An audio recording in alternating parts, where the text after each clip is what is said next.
हर हर महादेव। दोस्तों, अगर आप भगवान शिव और माता पार्वती के सच्चे भक्त हैं तो आज की इस वीडियो को बिल्कुल भी स्किप मत कीजिए। इस वीडियो को शुरू से लेकर अंत तक अवश्य देखिए, क्योंकि आज मैं आपको सावन के तीसरे सोमवार का ऐसा महत्व बताने वाली हूँ जिसे जानकर आपकी श्रद्धा और भी बढ़ जाएगी।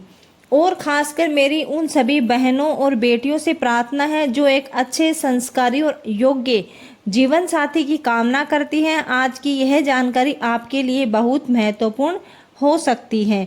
वीडियो को शुरू करने से पहले भगवान भोलेनाथ और माता पार्वती के भक्त कमेंट बॉक्स में हर हर महादेव अवश्य लिखें। वीडियो को लाइक करें, अपने मित्रों और परिवार के साथ शेयर करें। हमारे अपने स्वामी भक्ति आर्ट को सब्सक्राइब करना न भूलें। दोस्तों, सावन का महीना स्वयं महादेव को अत्यंत प्रिय माना गया है, लेकिन सावन का तीसरा सोमवार विशेष रूप से महत्वपूर्ण माना जाता है। धार्मिक मान्यताओं के अनुसार इस दिन श्रद्धा विश्वास से की गई शिव पार्वती की पूजा भक्तों की मनोकामनाओं को भगवान के चरणों तक पहुंचाने का माध्यम बनती है। कहा जाता है कि जिस प्रकार माता पार्वती ने भगवान शिव को पति के रूप में प्राप्त करने के लिए कठोर तपस्या की थी, उसी प्रकार श्रद्धा, धैर्य और भक्ति से किया गया पूजन जीवन में शुभ फल प्रदान करता है। लेकिन दोस्तों, क्या आप जानते हैं कि माता पार्वती को भगवान शिव प्राप्त करने के लिए कितनी कठिन तपस्या करनी पड़ी थी? आइए सबसे पहले यह कथा सुनते हैं। पौराणिक कथाओं के अनुसार माता पार्वती ने बचपन से ही भगवान शिव को अपने पति के रूप में स्वीकार कर लिया था, लेकिन भगवान शिव तपस्या में लीन रहते थे और संसार की किसी भी वस्तु के प्रति आकर्षित नहीं होते थे।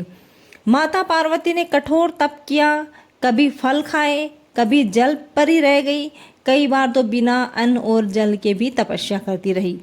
देवता भी उनकी तपस्या देखकर आश्चर्यचकित रह गए। समय बीतता गया, लेकिन माता पार्वती का विश्वास नहीं डिगा।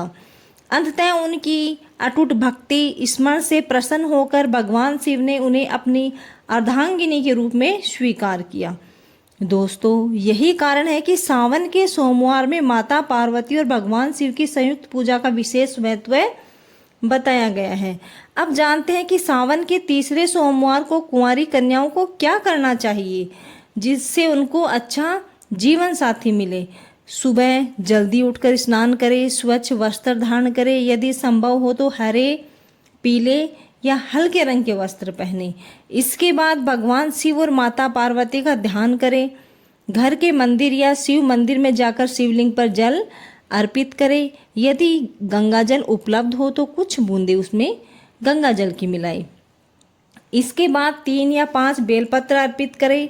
भगवान शिव को चंदन, अक्षत, पुष्प अर्पित करें। माता पार्वती को लाल या पीले पुष्प अर्पित करें।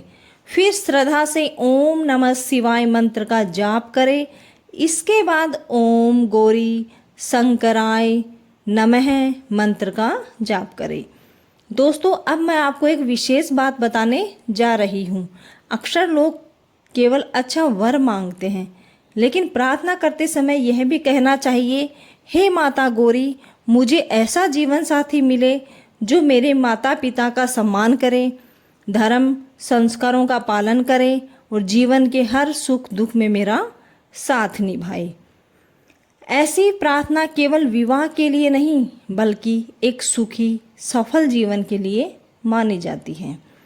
अब मैं आपको सावन के तीसरे सोमवार का एक विशेष उपाय बताने जा रही हूँ। इस उपाय को करते समय मन में श्रद्धा, विश्वास होना अति आवश्यक है। सोमवार की शाम भगवान शिव, माता पार्वती के सामने घी का दीपक जलाए। एक थाली में 5 हरी इलायची, 1 साबुत नारियल और थोड़ा सा चंदन रखें। फिर 21 बार ओम गौरी शंकराय नमः मंत्र का जाप करें।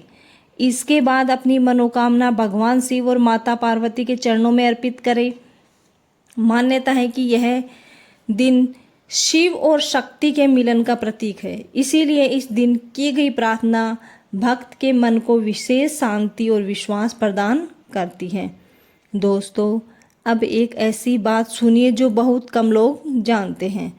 कई भक्त सावन के सोमवार को केवल मांगने के लिए भगवान के पास जाते हैं, लेकिन जो भक्त भगवान का धन्यवाद करना सीख जाते हैं उनकी भक्ति और भी गहरी हो जाती है।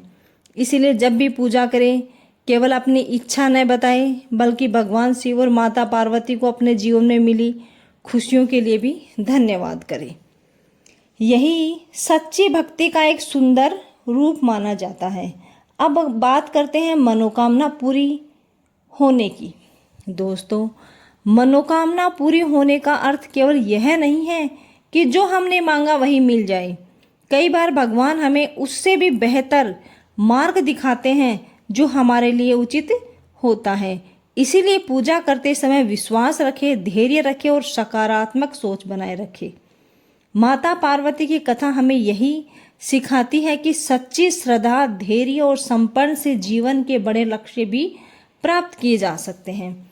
दोस्तों, सावन का तीसरा सोमवार केवल एक धार्मिक दिन नहीं है, बल्कि अपने मन को भगवान के करीब ले जाने का अवसर मिलता है। यदि आप सच्चे मन से भगवान शिव और माता पार्वती का स्मरण करेंगे, तो उनकी पूजा करेंगे और अपने जीवन में अच्छे विचारों को स्थान देंगे, तो यह दिन आपके लिए आध्यात्मिक रूप से अत्यंत मंगलकारी बन सकता है। तो इस सावन के तीसरे सोमवार को भगवान शिव और माता पार्वती की पूजा अवश्य करें, उनकी कथा सुने, मंत्र जाप करें और अपने जीवन में श्रद्धा और धैर्य और विश्वास को बढ़ाए रखें। कमेंट बॉक्स में हर हर महादेव, जय माता पार्वती अवश्य लिखें। वीडियो अगर आपको अच्छा लगा हो तो लाइक करें, शेयर करें।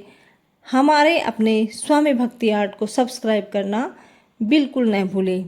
भगवान शिव, माता पार्वती की कृपा आप सभी पर सदैव बनी रहे। हर हर महादेव, जय माता पार्वती कमेंट बॉक्स में अवश्य लिखें।